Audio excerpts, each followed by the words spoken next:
Yuk guys, buat kamu yang ngaku fans Arsenal sejati, wajib banget subscribe channel ini dulu ya. Terima kasih. Semoga Arsenal juara. Arsenal tengah berjuang menjaga stabilitas performa di semua kompetisi musim ini. Di bawah asuhan Mikel Arteta, The Gunners tampil solid dalam penguasaan bola dan pressing tinggi, namun masih membutuhkan tambahan pemain kreatif dan tajam di lini depan untuk memperdalam skuad.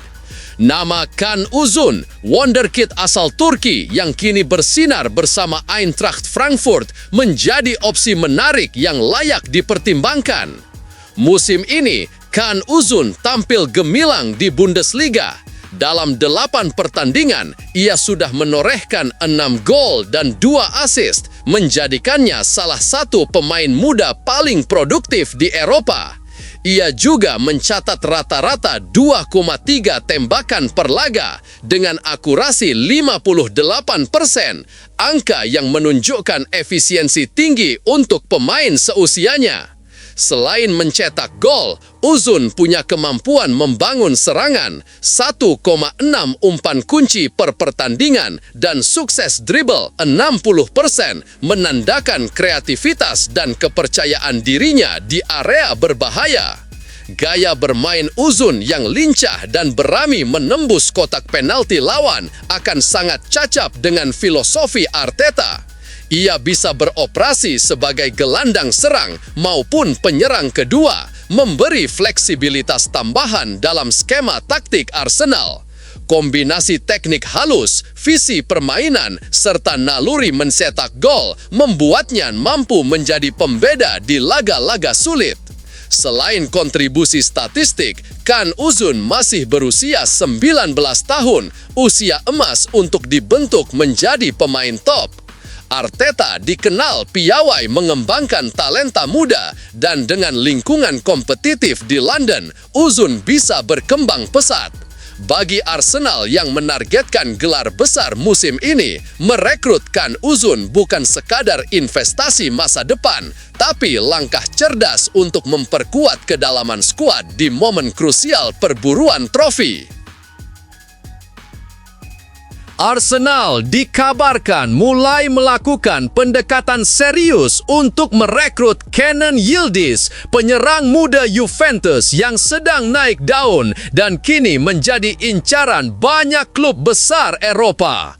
Menurut laporan dari radio-radio yang dikutip Tribuna.com, klub London Utara itu telah menyiapkan tawaran senilai 43 juta pound serta berencana memasukkan nama Gabriel Jesus dalam kesepakatan guna menurunkan biaya transfer. Yildiz yang tampil gemilang sejak awal musim kini memiliki nilai pasar sekitar 87 juta pound menurut Juventus. Sementara itu, Gabriel Jesus sempat masuk radar Juventus ketika masih berseragam Manchester City, dan dengan kontrak Dusan Vlahovic yang akan habis tahun depan, Bianconeri memang tengah mencari penyerang baru. Dalam skenario ideal, Jesus bisa menempati posisi nomor 9 di Turin, asalkan kondisi fisiknya tetap stabil. Namun demikian, Juventus dinilai kecil kemungkinan menerima tawaran sebesar itu karena nilai Jesus saat ini tidak lagi melebihi 40 juta pound dan ia bukan pemain inti di Arsenal. Artinya, The Gunners harus menambah nominal uang tunai secara signifikan agar negosiasi bisa berjalan lancar. Yildiz yang baru berusia 20 tahun kini menjadi salah satu prospek paling menarik di Eropa berkat kombinasi teknik, visi bermain, dan ketenangan di depan gawang. Meskipun Arsenal sudah memiliki stok pemain berkualitas di lini depan, manajemen klub menilai Yildiz sebagai bakat generasi emas yang terlalu berharga untuk dilewatkan.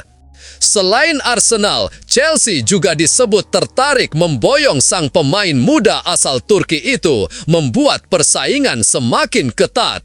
Kini semua mata tertuju pada langkah selanjutnya Arsenal. Apakah mereka akan berani mengeluarkan dana besar untuk mengamankan tanda tangan Yildiz pada bursa transfer mendatang?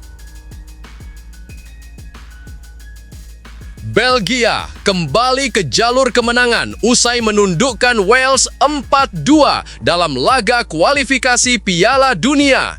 Setelah hasil imbang tanpa gol melawan Makedonia Utara, tim asuhan Rudi Garcia tampil lebih tajam di Cardiff City Stadium. Leandro Trossard yang sebelumnya tampil mengecewakan saat dimainkan sebagai penyerang mendapatkan kepercayaan kembali dari sang pelatih dan berhasil menebusnya dengan performa solid. Pemain Arsenal itu tampil aktif sejak babak pertama, menciptakan umpan brilian dalam proses gol kedua Belgia dan nyaris mencetak gol pada menit ke-30 sebelum dihentikan oleh Joe Rodon. Trossard akhirnya menutup pertandingan dengan gol di menit ke-90 yang memastikan kemenangan Belgia. Secara statistik, ia mencatat akurasi umpan 79%, berhasil menyelesaikan 3 dari 4 umpan panjang, melakukan 4 kali recovery, serta memenangkan 2 duel.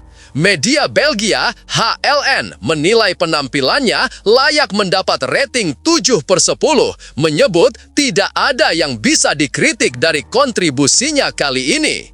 Bagi Arsenal, performa ini menjadi kabar positif. Pemain berusia 30 tahun itu memang belum tampil konsisten musim ini, namun tetap mampu memberi kontribusi nyata dengan torehan 2 gol dan 2 assist di Premier League. Ia juga menjadi starter dalam 3 laga terakhir mengisi sisi kiri serangan The Gunners. Dengan penampilan apik di tim nasional, Trossard berpeluang besar mempertahankan posisinya di laga kontra Fulham di Craven Cottage akhir pekan ini. Mikel Arteta dikenal gemar memanfaatkan momentum pemain yang sedang on fire di level internasional, dan performa Trossard bersama Belgia bisa menjadi alasan kuat baginya untuk kembali dipercaya sejak menit awal. Viktor Gyökeres menjalani awal musim yang belum sepenuhnya mulus bersama Arsenal maupun tim nasional Swedia.